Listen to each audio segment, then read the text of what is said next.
तुम्हाला वेळ असेल तर 3 चांगल्या फिल्म सांगतो. पहिली आहे टुरिस्ट फॅमिली. तामिळ फिल्म आहे. जिओ हॉटस्टारवर तुम्हाला बघायला मिळेल. हिंदी डब्ड व्हर्जन आहे. एक श्रीलंकन फॅमिली कोविडनंतर इंडियामध्ये येते आणि त्यांची लाईफ कशी चेंज होते आणि ते कसं त्याला टॅकल करतात त्याची एक भन्नाट गोष्ट डिरेक्टरनी सांगितले. दुसरी फिल्म झी5वर आहे. सिर्फ एक बंदा काफी है. आता जुनी झाली पण मी रिसेंटलीच बघितली. मनोज वाजपेयीची one of the best acting म्हणू शकतो आपण ही फिल्म.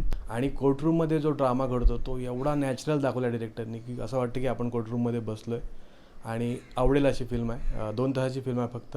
नक्की बघा. अजून एक फिल्म सांगतो. ही थोडी वेगळी फिल्म आहे. नेटफ्लिक्सला कालच रिलीज झाले. मल्याळम फिल्म आहे ओडुम कुथिरा चाडुम कुथिरा. ॲक्च्युली फहाद फासिलची फिल्म आहे म्हणून मी काल बघितली लगेच. कॉमेडी फिल्म आहे आणि रायटिंग खूप छान आहे. ज्या प्रकारे कॉमेडी फिल्ममध्ये येते ते कमेंडेबल आहे. डिरेक्शन खूप छान आहे. परफॉर्मन्सेस खूप छान आहेत. एंटरटेनिंग फिल्म आहे. नक्की बघू शकता. यातली कुठली फिल्म तुम्हाला आवडली कमेंट करून सांगा. आज शनिवार आहे.